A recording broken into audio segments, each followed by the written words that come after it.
Good morning. മാഡത്തിന്റെ പേര്? എൻ്റെ പേര് റാണി ആൻഡോ. എവിടെയാ സ്ഥലം? ഞാൻ കേരളത്തിലെ തൃശ്ശൂരാണ്. ഞാൻ കേരള സ്റ്റേറ്റ് സെക്രട്ടറിയും കൂടിയാണ്. ഇപ്പൊ ഇവിടെ ഡൽഹിയില് മാഡത്തിന്റെ പ്രവർത്തനം ഇവിടെ ഡൽഹിയിലാണോ? എൻ്റെ പ്രവർത്തനങ്ങൾ ഡൽഹിയിലായിരുന്നു. ഇപ്പൊ ഒരു വർഷമായിട്ട് കേരള സ്റ്റേറ്റ് സെക്രട്ടറി എന്ന പോസ്റ്റിലേക്ക് വന്നപ്പോൾ ഞാൻ എൻ്റെ ബിസിനസ്സുകളൊക്കെ ഇവിടെ നിന്ന് ഒരുവിധം ഒതുക്കി ഞാൻ കേരളത്തിലേക്ക് പോയതാണ്.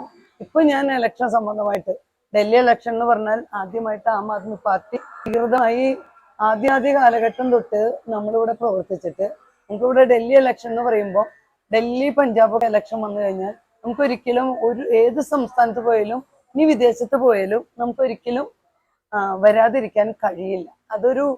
ഒരു അവസ്ഥയാണ്. നമുക്കതെങ്ങനെ പറഞ്ഞ് ബോധ്യപ്പെടുത്തുക നമുക്കറിയില്ല. ഡൽഹിയിൽ ഒരു ഇലക്ഷൻ എന്ന് പറഞ്ഞാൽ കേരളത്തിൽ ഇരിക്കാൻ പറ്റില്ലാത്തൊരവസ്ഥയുണ്ട്. ഇവിടുത്തെ ആ ഒരു ഓളം അങ്ങനെയാണ്. അപ്പൊ ഈ ഇലക്ഷന് മാഡം എന്തൊക്കെയാണ്, ഇന്നിപ്പോ അവസാന ദിവസമാണ് പ്രചാരണത്തിന്റെ, ഇപ്പൊ ഇത്രയും ദിവസങ്ങളിൽ എന്തൊക്കെ പ്രചാരണം, ഏതൊക്കെ രീതികളിലാണ് പ്രചാരണങ്ങൾ നടത്തിയത്? അതിപ്പം നമുക്ക് ആദ്യം ഇന്ത്യ അലയൻസിന്റെ മലയാളികളുടെ നല്ലൊരു സംവിധാനം ഉണ്ടാക്കിയെടുത്തു. അത് കോൺഗ്രസിന്റെ നേതാക്കളായിട്ടുള്ള കുറച്ച് പേര്, ഒരു മാത്യു അബ്ദുരാഹം തുടങ്ങി ഒത്തിരി പേര് നമ്മളെ വളരെയധികം ശക്തമായിട്ട് അതിനു വേണ്ട ഒരു സഹായിച്ചു. അവരാണ് ആദ്യം ഇങ്ങനെ ഒരു ആശയം പറഞ്ഞത്. അങ്ങനെ മലയാളികളുടെ ഒരു കോൾ സെന്റർ തന്നെ, എല്ലാ മലയാളികളുടെയും നമ്പറുകൾ കളക്ട് ചെയ്ത് കൊടുത്താൽ കോളേജ് സ്റ്റുഡൻസ്, കേരളത്തിലും ഡൽഹിയിലും പഠിക്കുന്ന കോളേജ് സ്റ്റുഡൻസ് മലയാളികളായിട്ടുള്ളവര്, അത് കോൺഗ്രസിന്റെ ഒരു സംഭാവന തന്നെയാണ്. അവരുടെ ഓഫീസിനകത്തിരുന്നുകൊണ്ട് അവരൊരു കോൾ സെന്റർ രൂപീകരിച്ചു.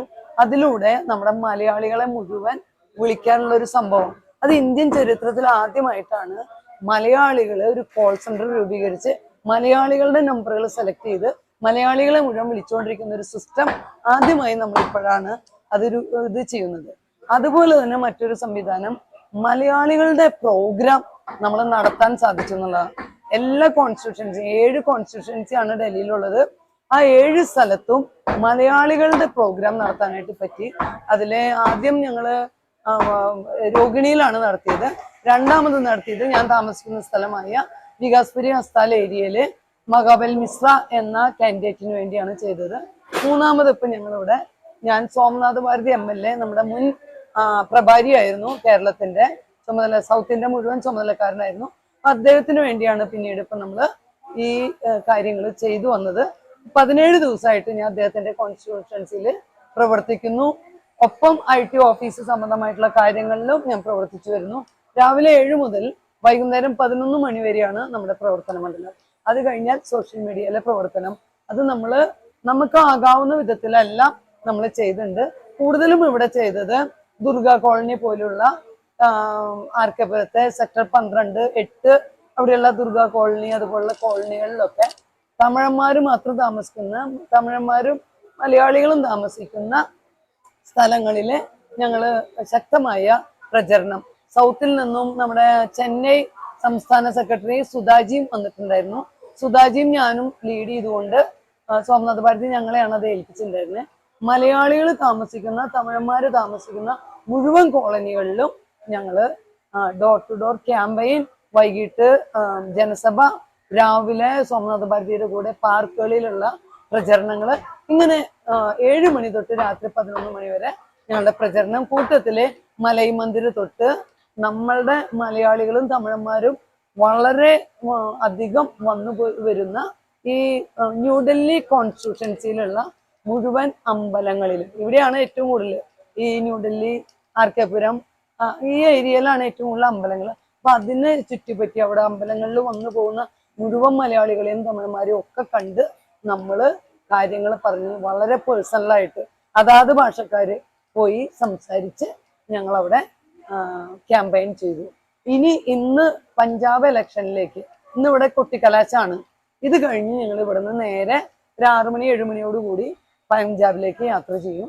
പഞ്ചാബില് ഞാൻ വോട്ട് ചെയ്യാൻ വേണ്ടി മാത്രം 25-ാം തീയതി ഇവിടെ എത്തും. അത് കഴിഞ്ഞാൽ പഞ്ചാബിലെ 1-ാം തീയതി വരെ, 31-ാം തീയതി വരെ ഞങ്ങൾ പഞ്ചാബിൽ പ്രചരണങ്ങളുണ്ടാവും. 31-ന് സിസ്റ്റേഴ്സിന്റെ കോൺവെന്റുകളിലൊക്കെ സൈലന്റ് പ്രചരണം നടത്തി 31-ന് വൈകുന്നേരമാണ് ഞാൻ തിരിച്ച് ഡൽഹിയിലേക്കും അവിടെ നിന്ന് കേരളത്തിലേക്കും തിരിക്കുന്നു. ഇത്തവണത്തെ പ്രചരണങ്ങൾ നമ്മൾ പ്രതീക്ഷിച്ച രീതിയിൽ നടന്നോ? അതിൽ പൂർണ്ണമായ ഒരു തൃപ്തി ഉണ്ടോ? നമ്മള് വ്യക്തിപരമായി പറയുവാണെങ്കിൽ അത് പാർട്ടിക്ക് ഡാമേജ് ആവൂല്ലെന്ന് എനിക്കറിയില്ല. പക്ഷെ കേജ്രിവാൾ പുറത്തിറങ്ങുന്നതിനും തൊട്ട് മുമ്പ് വരെ ഞങ്ങള് ഒരു ആശങ്ക എവിടെയൊക്കെയോ, അതായത് പ്രചരണത്തിൽ എവിടെയൊക്കെയോ ചില മന്നിപ്പുകളും ചില കുറവുകളും എവിടെയൊക്കെയോ ഇക്കണ്ട കാലം ഡൽഹിയിൽ ജീവിച്ച പ്രചരണം നടത്തിയ ഒരു വ്യക്തി എന്നുള്ള നിലയ്ക്ക് എനിക്ക് എവിടെയൊക്കെയോ അങ്ങനെ ഫീൽ ചെയ്തിരുന്നു. പക്ഷെ കേജ്രിവാൾ പുറത്തിറങ്ങിയ നിമിഷം മുതല് പിന്നീട് ഇവിടെയുള്ള പ്രവർത്തകർക്കൊക്കെ എങ്ങനെയാണ് ഇത്തരത്തില് മുമ്പ് പ്രവർത്തിച്ചിരുന്ന ഒരു വ്യക്തി അദ്ദേഹത്തിന്റെ പ്രവർത്തന ശൈലിയുടെ ഒരു 3 ഇരട്ടി ആർജവം ഉൾക്കൊണ്ടുകൊണ്ടുള്ള ഒരു ഉഗ്രം പ്രകടനത്തോടെയാണ് ഓരോ വ്യക്തികളും ഡൽഹിയിൽ മുന്നോട്ട് പോകുന്നത്. അതിനേക്കാൾ ഉപരി എനിക്ക് പ്രത്യേകം പറയാൻ മനസ്സ് തോന്നിയ ഒരു കാര്യം, ഇവിടെ ഇപ്പോ ആം ആദ്മികൾ മാത്രമല്ല ഇവിടെ പ്രചരണം നടത്തുന്നതെന്ന് തോന്നുന്നുണ്ട്. അതിന്റെ കാരണം കോൺഗ്രസ്സുകാർ ഓൾറെഡി നമ്മളെ സപ്പോർട്ട് ചെയ്യുന്നുണ്ട്, കമ്മ്യൂണിസ്റ്റുകാർ സപ്പോർട്ട് ചെയ്യുന്നുണ്ട്. അതിനേക്കാളൊക്കെ ഇതായിട്ട് കുറെ BJP-ക്കാർ പോലും നമ്മളെ സപ്പോർട്ട് ചെയ്ത് നമ്മുടെ കൂടെ നിൽക്കുന്നു.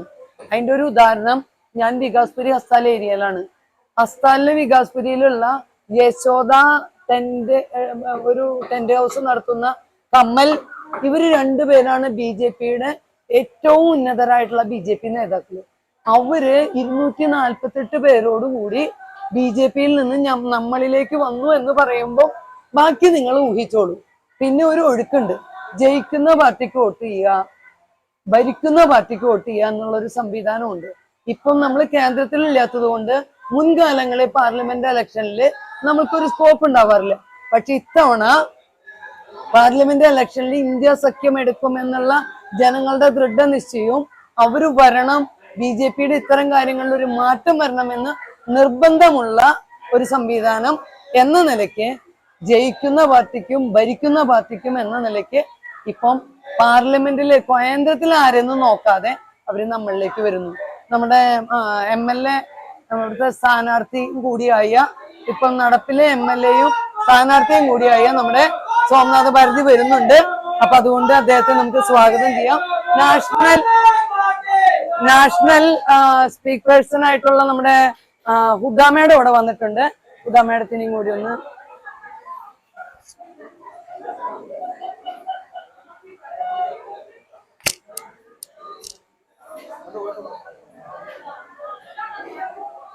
Huda madam, hi.